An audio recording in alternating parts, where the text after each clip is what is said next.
This is not the craziest EV news today. That actually belongs to Dodge, who unveiled, first of all, they made their current Charger and Challenger extinct and said, we're not doing that anymore. By the way, those are made in Brampton. I don't know if you knew that. The last one's rolling off the line, just going to be down the road from your hometown over there. Awesome. If you want to pick up a Hellcat, the last of a dying breed, I don't know where these new ones will be made. The Charger Daytona SRT concept car has presented itself to the world, a fully electric muscle car. Get out of here. You get out of here. That's a sweet looking car. You get your butt out of here. That is, this is... Everybody needs to shut up because that is just so cool. Everybody needs to shut up. I don't care what fanboy you are of what. Like, just look at the exterior shape of it and tell me it doesn't look cool. We're not going to accept that. It looks cool, man. Come on. Look at that. How the air comes through. Yeah. Stop it. For a little added downforce, it's like a spoiler on the front. Get out of here, Will. Skedaddle. I want this car. Oh, you do too? Oh, good. Yeah. I love it, man.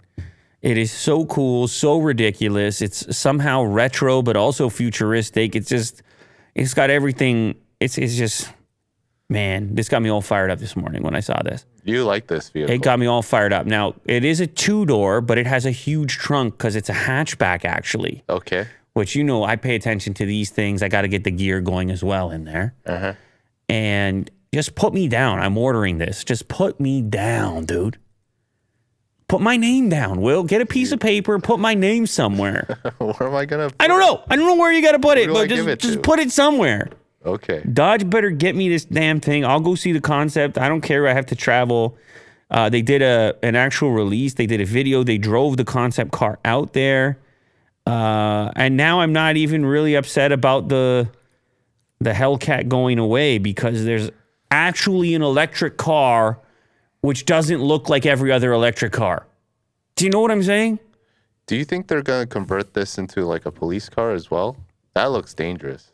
Oh, that'd be sick. Deadly. Yeah, that'd be sick for them, but no, probably not. This thing is going to start at 120 grand or something. Right. So, but they found ways to merge the old and the new, and it's actually, well, first of all, okay, people are really upset with the sound because they say, oh, it's a fake sound. You can't, but of course, the origin here and the type of people who are into these cars, they really want to have a sound. Yeah. And they put a lot of effort into how they achieved that, by the way. But first of all, just go ahead and play now, listen, this is a guy shooting it on a smartphone from a distance. I don't know that we can judge the entire thing on this concept, but go ahead and click play on this. Oh my God. Bro, that is amazing. That is sick. Now, sounds like a cheetah or something.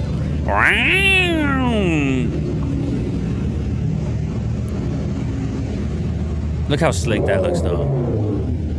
The clear roof and everything, that's insane. So anyway, this is when they're first driving it into the venue, and there's a huge crowd of people around it. Now, the sound, I understand the argument, okay? Because I have some EVs, different sounds, and it's curious, like, what should the sound be? If you are going to put a sound, what should it be? Should it be like a motor, or should it be some Star Wars type sound? Or should there be one at all?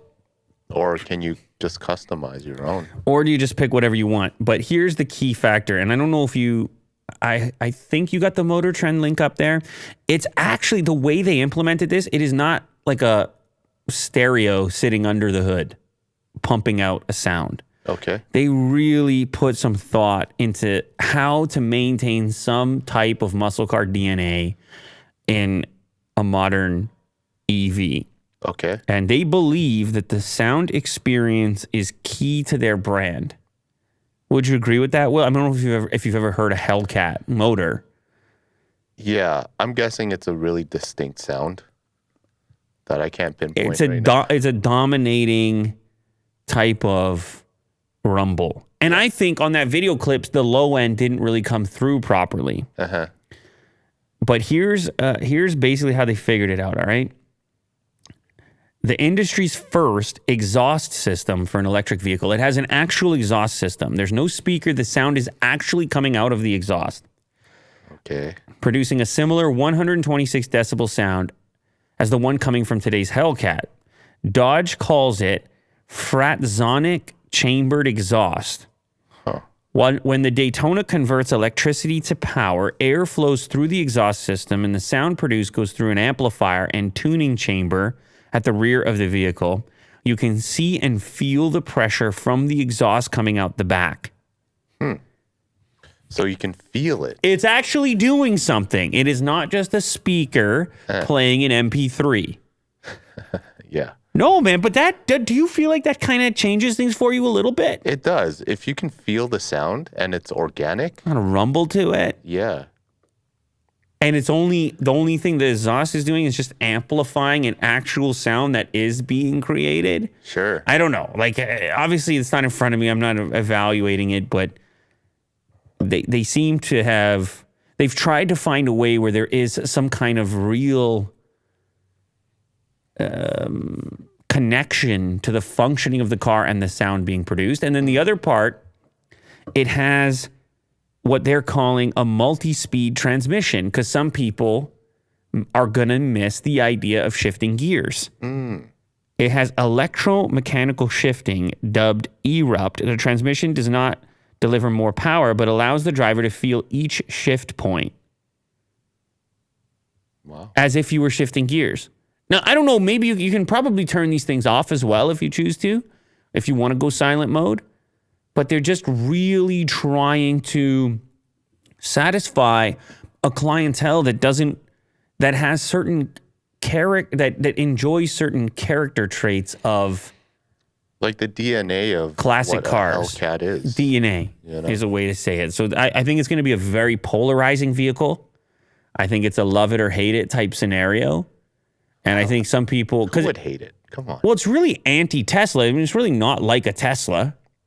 Would you agree? But it's doing the job of EVs, right? Well, it's an EV, but it's not going to win any drag coefficient stuff. It's not going to have a ton of range. I'm just warning you in advance here. Well, okay. Yeah. Right? It's not going to be the practicality champ.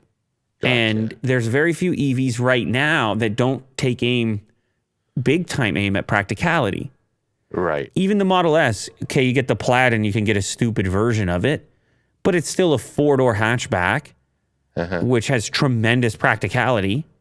The only impractical electric car is fully electric car is what? The Rimac, which is like a 2-seater race car. But now we're getting into I guess we're getting into the fun era of EVs. I agree. And I'm excited about that. Yeah. And I don't think this is going to be the EV for most people. I think that's the idea. Mm-hmm. It's going to be the different EV choice, but I find it to be exciting. And mostly I just get excited about different takes on this kind of thing. Mm-hmm. Stellantis says it could be capable up to 500 miles of range. Well, that would be incredible if that actually happens. I don't see it happening. They have a battery pack capable of that, but I just believe this thing with the performance and weight of it and everything else. I don't know. Cool. It remains to be seen, but yeah, exciting times in the world of EVs.